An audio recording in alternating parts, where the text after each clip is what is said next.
tenemos aquí a tres expertos, miembros y componentes del canal de fútbol de referencia, Campeones, Juan Arroita, Andrés Cabrera y Guillermo González. Gracias por acompañarnos. Un placer. Aunque hoy venís, vamos a hablar enseguida de ese canal que tiene casi 500.000 de seguidores, 90 millones de visualizaciones, pero habéis sacado un libro, Las 100 mejores historias del fútbol. Es una especie de guía futbolística. ¿Cómo ha sido ese proceso de selección? Porque historias en el fútbol hay miles. Compleja. Y nos hemos dejado muchísimas fuera, ¿eh?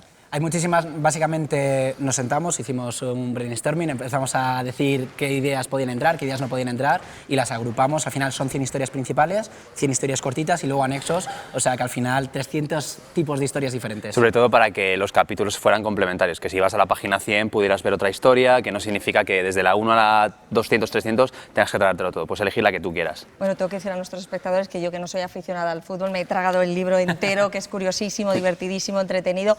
Antes de hablar de él, vamos a hablar de Campeones, de vuestro canal. Hemos dicho Perfecto. ya los seguidores, 90 millones de visualizaciones. ¿Qué ofrecéis para arrasar así? Tenemos un contenido que yo creo es totalmente diferente a lo que se puede ver en televisión y es adaptado más a la plataforma de YouTube con challenge, retos muy divertidos y que además son didácticos para que la gente aprenda acerca del fútbol, y luego recopilaciones de rankings, top 5, Draw My Life, que dibujamos la vida de grandes personajes en dibujos, un contenido muy variado. Sí, básicamente con un lenguaje de YouTube. Nosotros somos periodistas, también habíamos trabajado en medios y demás, lo único que en YouTube teníamos que adaptar el lenguaje, también es un público menor el que está ahí, entonces adaptando el lenguaje hemos hecho una fórmula que a la gente le ha gustado muchísimo, ya llevamos 3 años con ello y la verdad encantados. ¿Qué tiene el fútbol que es capaz de arrojar alegría y luz en medio, lo habláis en el libro, de una hambruna, de un conflicto racial, de una guerra? ¿Qué tiene el fútbol? Pues yo creo que el fútbol es un reflejo también un poco de la sociedad, de nuestro día a día, y yo creo que muchas veces representa verdaderamente la situación histórica en la que se vive, pues lo que puede afectar desde dictaduras, de lo que puede afectar un conflicto social, pues siempre es un reflejo en el fútbol. Entonces yo creo que en este libro recogemos las historias también con un toque histórico, económico, social. Para nosotros el fútbol es una excusa para contar historias. Justo. Básicamente.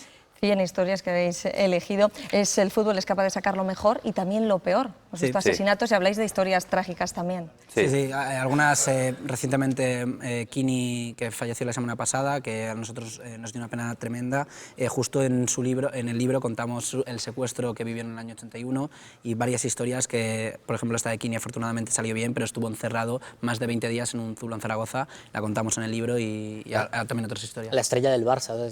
La gente ahora, o los jóvenes de hoy en día igual no se hacen una idea de lo que supuso aquello, pero era el máximo goleador del Barcelona, el máximo goleador de la Liga, secuestrado más de 20 días. Y esa temporada acabó Pichichi habiendo estado secuestrado una buena parte de la temporada.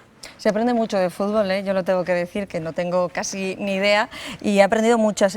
También, bueno, historias inéditas, decís, curiosidades que llaman la atención, como por ejemplo, que ha crecido la rivalidad y el odio en el fútbol. Totalmente. Porque el clásico Madrid-Barça, antes no existía ese odio, hubo un tiempo en el que no existía ese odio. De hecho, a comienzos de los 90 veías portadas de revistas en las que jugadores del Barcelona llevaban la camiseta del Madrid, jugadores del Madrid la del Atlético de Madrid, y había era un espíritu más fraternal que el que se vive ahora mismo. Y sobre todo había mucho, yo creo que más respeto, porque veíamos por ejemplo, a Di Stéfano con la camiseta del Barça, despidiendo a Kubala, cosas así, ¿no? Entonces yo creo que había mucho más respeto entre los grandes rivales que hoy conocemos. Di Stéfano, por ejemplo, estrella del Real Madrid, jugó con la camiseta del Barça y del Atlético de Madrid. Imagínense ahora actualmente a Cristiano Ronaldo, jamás va a jugar con la camiseta del Barça o del Atlético de Madrid. Impensable. Hemos dado un paso atrás, yo creo, ¿no? en ese sentido. Bueno, vamos con esas preguntas tipo test tan curiosas, vamos a ver si os las sabéis todas. Estamos preparados, ¿eh? La final más curiosa de la historia del fútbol. Más curiosa. Final. Que habíamos puesto en el libro, es que hemos puesto muchísimas. A ver, la más curiosa fue... La final del agua igual. La final del Sí, agua, puede ser. Copa del Rey. ¿Año 29? Español-Real Madrid, antes de que empiece la primera liga, juegan con un diluvio tremendo en Valencia. Se tenía que jugar porque había un conflicto político en el año 29, ya sabemos cómo estaba España. Entonces tuvieron que jugar el partido en barro. Y no sé si es la que hemos llamado la más curiosa, porque tenemos muchísimas. Bueno, tenéis varias. Quería saber cuál era vuestra favorita. También otro importante, un capítulo, historias épicas, la remontada más épica de la historia.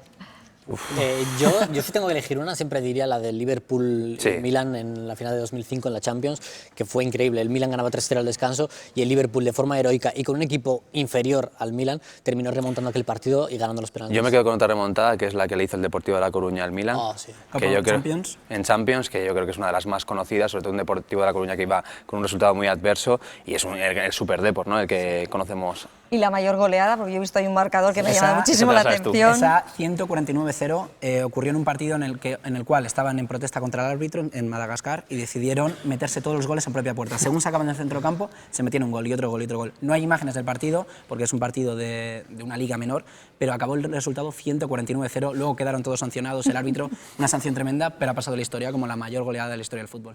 Una de las acciones que más ha avergonzado en el mundo del fútbol. Por ejemplo, pasó en Brasil, en Maracaná, un portero chileno, lanzaron una bengala desde la grada, no le impactó a él, evidentemente está muy mal lo que hicieron desde la grada, pero él llevaba una cuchilla guardada precisamente por si pasaba esto, se produjo un corte, las cámaras lo captaron y al final sancionaron de por vida a este portero, que se produjo un corte para intentar ganar el partido de forma ilegal. Para terminar ya muy rápidamente, porque faltan 2 días para el Día de la Mujer, datos también dais curiosos del fútbol y la mujer. Hablamos de Messi, hablamos de Cristiano. ¿Qué mujer tiene más balones de oro? Bueno, Marta Vieira, ¿no? Es la delantera brasileña más conocida en el mundo del fútbol femenino y yo creo que también es un referente para las actuales, ¿no? Para las que quieren fomentar el fútbol femenino, que es muy necesario. Nosotros queremos hacer ese ejercicio de, oye, hay que ver más fútbol femenino, hay que apoyarlo más porque creo que necesita esa cabida, sobre todo. Pues con ese nombre nos quedamos, Sí, Marta Vieira, ¿no? Sí. Hay que familiarizarse también con la mujer en el fútbol. Agradeceros vuestra presencia, recordamos las 100 mejores historias del fútbol y campeones. Muchísimas gracias por Un placer. acompañarnos. A ti.